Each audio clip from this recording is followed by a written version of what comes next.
Running's become really important to me since B died. Almost like a form of meditation. And it's helpful because you then are not churning your thoughts around, you are just kind of experiencing yourself.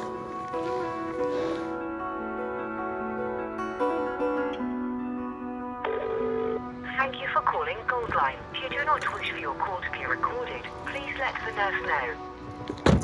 I do the night shift about 1 week in 4.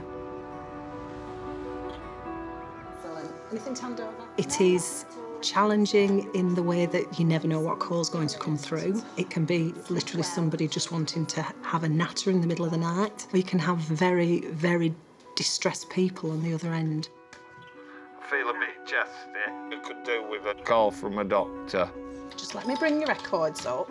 It might be just me panicking, I don't know, but like I said... We're having to come to terms that my mother is dying. She's in and out of lucidity. Because there's dementia involved as well, we're not sure. I think the previous couple of nights that Bee'd been up working hard, she just finished a really big essay that she'd done a great job on, and so she seemed really strong. We were at my mum's house. Bee'd turned to me as we were coming away and said, I think I've lost my appetite. And that was the first sign that there was anything wrong at all. Yeah, it was innocuous to begin with.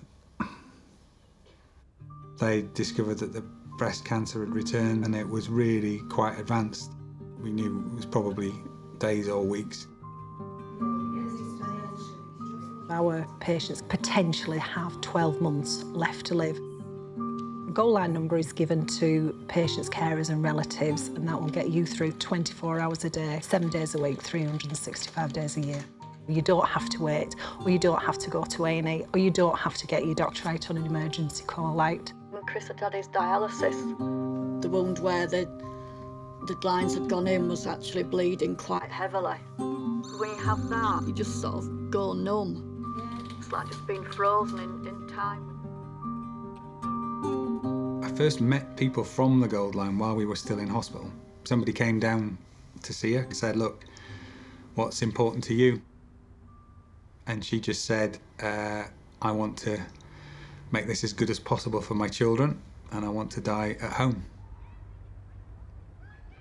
By the time we got home, they transformed this room, had a bed in it, would raise and lower, and they'd made it look nice. Whoever I rang, day or night, knew exactly who we were, knew all about Bee, and didn't seem to need to look it up on any kind of database. There are about 5 different services that they coordinate, but it never feels that way to the person who's being cared for. Yeah, and then we've got to make sure that she certainly takes these painkillers regularly for the next 2 to 3 days. I'll just sit still a little bit. Yeah. I'm ever so sorry. Don't be at all. Don't be at all. That's why we're here. It's much, much worse during the night. People are much more distressed and they're willing to talk about much more the fears and concerns about things.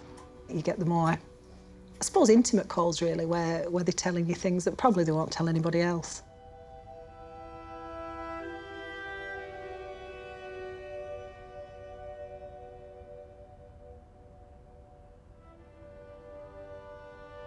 A good death for me is ensuring that that person enter that end of life exactly as they wanted to, in the place they wanted to, with the people around them that they want, and it be on their terms.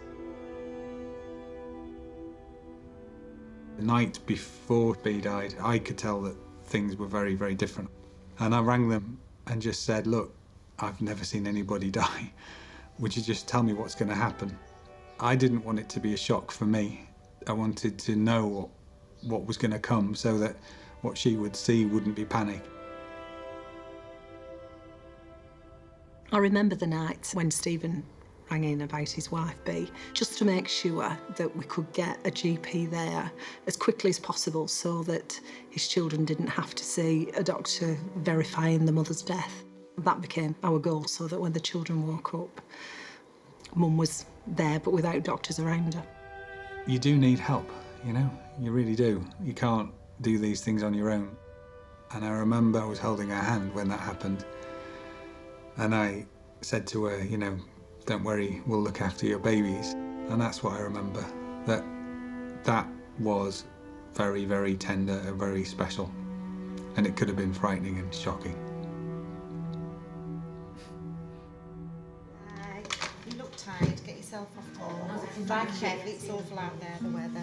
And you have a good shift. Okay, good night, sleep well. At the end of a night shift, you walk out into the daylight from this dark sort of place, having done a rewarding job, despite sometimes it can be quite upsetting and distressing. But you come out into the daylight and it's like, good day's shift done, or a good night's shift done.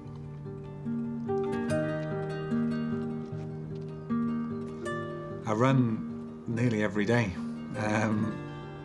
There's a spot when you get through the top. It takes some effort to get there, but from there I can look across the hills to see where Bee's buried, which is about 10 miles away.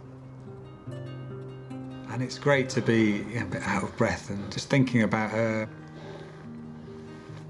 It brings up the happy memories.